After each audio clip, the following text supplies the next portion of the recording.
All right, hello everybody and welcome. My name is John and today I wanted to do a video discussing the differences between guided meditation and solo practice. Now there's a lot of pros and cons to each, but I've narrowed it down to just 3 pros and 3 cons for each of them, and then I'll give you my top 2 takeaways from all of this at the very end.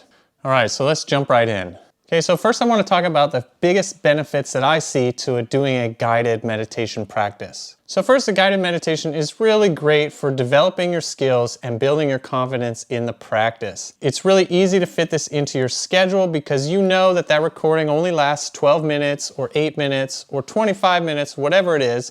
So you can pick a time and stick with it and really work on building a habit and discipline of practicing every day. Now, in the beginning, the most important thing on your meditative journey is that you are becoming consistent, and so guided meditation just really offers a lot of benefits in developing that. Now, number 2, guided meditation takes a lot less effort. A lot of times people talk about meditation really boiling down to just an attitude of receptivity. And that attitude of being receptive pretty much happens automatically when you're doing a guided meditation because you're already listening and you're allowing yourself to be guided and you're following along, and all of that just really helps open you up to new levels of meditation. So this is a really great way for anyone to learn how to allow the process of meditation to happen by taking this more passive role in following along with that recording. Okay, number 3, and this is a big one. The guided practice is going to contain a lot of reminders that help you stay focused. So when you start getting distracted and your mind starts wandering, it's going to tell you to bring it back. It's going to remind you what you're supposed to be focused on, or it's going to move to the next phase of the meditation, and so that's going to grab your attention back. And maybe there's some nice gentle music in the background which reminds you that, like, oh, I'm supposed to be meditating right now. So all of this is really wonderful for helping you stay on track and bringing you back more quickly when you do get distracted. Okay, so let's talk about the downsides, the cons to guided meditation. First of all, it just requires equipment. So it's not super portable or practical all the time. You need your device, you need your headphones, and you need to set aside that fixed length of time, whether it's 15 minutes or 7 minutes or whatever it is. So it's not something you can just drop and do anywhere, anytime. So if you have a pocket in your schedule with just a teeny tiny break where it would be nice to meditate, this probably isn't going to be the right fit for you. Okay, so number 2, that recording is going to keep moving with or without you. So someday your mind might be dragging, you're not really getting into it, and before you know it, the whole session has gone by and you never really got your groove on. So maybe you just needed to spend a few more minutes in some of those phases, but you can't do that because that recording is not going to wait for you. And at the same time, maybe you had a really excellent session and you went super deep, deeper than you've ever gone before, and then some sudden sound from the recording just snaps you right back. And when you're going deeper in meditation, even a very gentle sound can be extremely shocking and startling to your body and your nervous system. And it's hard to go from that and ease right back into that state that you had found. And that's really one of the biggest downsides to guided meditation practices, is that they're going to pull you back those times where you really go deep. Now, the third and final one, and this is a real thing to consider, is that a guided practice can make you lazy over time. Now, this is more likely to happen if you're doing the same exact one every single day, because you can just start to go on autopilot. When you're first trying a new meditation, you're going to be enthusiastic. You're going to be really paying attention, making sure you're following all the details. But following that same recording over and over might lead you into a state of being lazy and not really applying yourself to the practice as much as you should, but more taking the attitude of letting the recording work its magic on you, which is not the best thing to do. All right, so let's talk about solo practice or self-guided practice. So I would have to say that the absolute most important benefit of a solo practice is that it can go with you anytime, any place, anywhere you want it. So when you're out there living life, maybe you're at work or out in public or something, and things really start going down, you're getting stressed out, you don't have headphones with you, you don't have 15 minutes to do a recording, but you have 90 seconds to sit there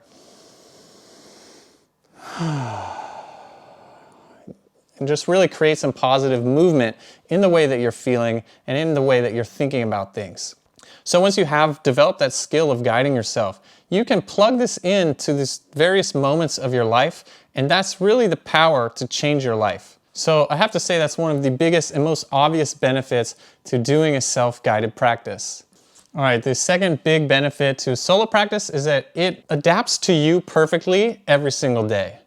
So maybe you have a 4-part meditation that you're working with, and in a perfect world, each of those sections takes 5 minutes, but for whatever reason, you're not really feeling it that day, and you need to spend an extra 5 minutes on the first section, or an extra 10 minutes on the first section. You can do that. You have the freedom to do that. No one is distracting you or moving you along when you're not ready to go. And also, as your practice changes over time, you can add a new technique in at the beginning or at the middle, wherever you like. You can remove parts of your practice easily because you're controlling every part of this. And on some days where you have more time, you just add another section or you lengthen all of those sections out. So it's really great that the self-guided practice can grow and evolve and change with you over time and even from day to day. All right, so the third big benefit to a solo practice is that you can go super deep with no distractions from the recording. So there are definitely going to be times where you just go way deeper than you've gone before. And the last thing you want is to have a sound in your headphones bringing you back out of that. So doing a solo practice, when you go deep, you can go as deep as you want and stay as long as you like. Okay, so let's talk about the downsides to solo practice. And these actually are fairly significant. So first of all, this just requires more practice. You are in charge of all the details. So the remembering and thinking part of your mind is just naturally going to be a little more active because you have to walk yourself through all of the steps in the proper order for the selected length of time, and there's no one there reminding you to do any of it. So it takes a lot more experience and firsthand knowledge of the technique. But this can also lead to problems where as you're doing the practice, you're wondering, am I forgetting something? Am I doing this right? Did I mix the order up?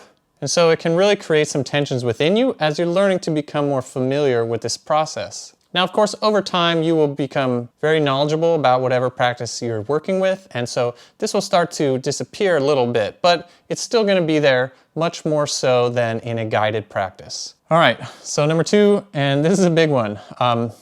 There are no reminders in a solo practice. So when you get distracted, there's nothing there to bring you back. You're on your own. So when you get lost in thought, you can get really lost.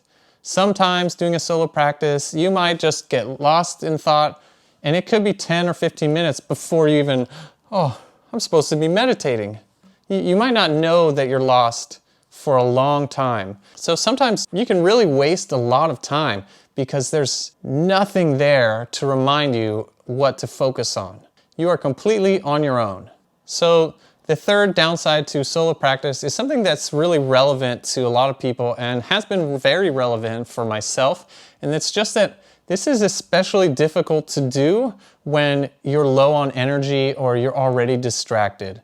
So if you're having a really hard day, everything's just been challenging and not working out, one of those days where life is just trying to toughen you up, it can be incredibly difficult to summon the strength and focus needed to guide yourself through a meaningful practice. And so you really need to take a look at what time you're meditating. How do you normally feel at that time of day? If you're getting up super early in the morning or you're trying to meditate when you get home from work, it can be really hard to have enough energy and enough strength to really get yourself through the practice in a powerful way. Okay, so I want to talk about these 2 main points now, these 2 big takeaways that I want to leave you with from this video.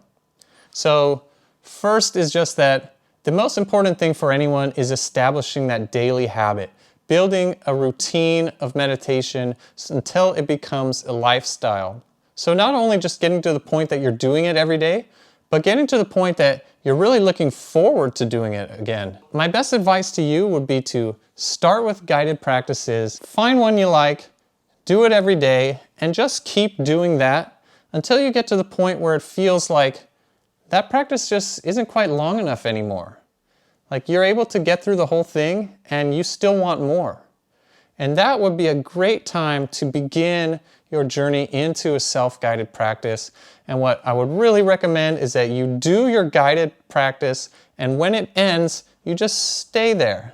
Wherever you get to, whatever you're feeling at the end of that session, just stay there, absorb yourself in it, immerse yourself into that feeling, and make it last as long as you have time for. That would be really the best way to transition into a solo practice. All right, so the second big takeaway, and I really hope people will adopt this attitude, is that don't ever think that you're going to graduate from guided meditation and then never need it again or become too good for it. A lot of people seem to think that once they hit a certain level, they're too advanced for guided practice and they don't want to go back to it and they don't need it. It's for beginners.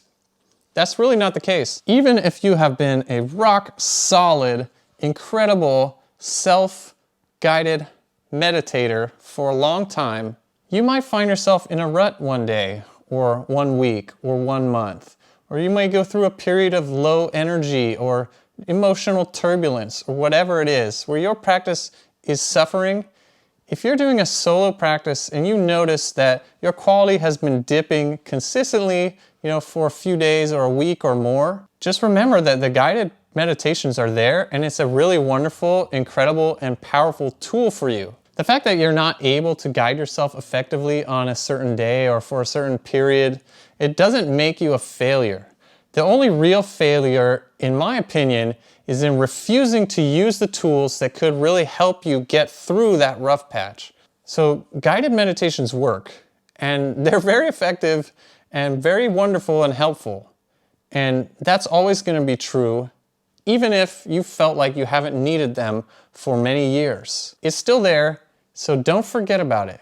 Use it when you need to. All right, so I think that about does it. So before I leave you, in case you haven't seen, I did just release a free guided meditation here on YouTube. It's 16 minutes long. We go through a lot of different techniques. It's a really wonderful practice for all levels. There's plenty there to keep you interested for more experienced meditators, but it's also very accessible for anyone who's newer. So I will leave a link to that. Please check it out. Let me know what you think. If you found this video helpful or entertaining, please do me a favor and give me a thumbs up and consider subscribing if you have not already. And please drop me a comment. Let me know what you think. I would love to hear from you. I'd love to connect with more of you. I really hope that this information helps you practice more effectively. Now, thank you so much for watching. I will see you in the next video. All right, peace.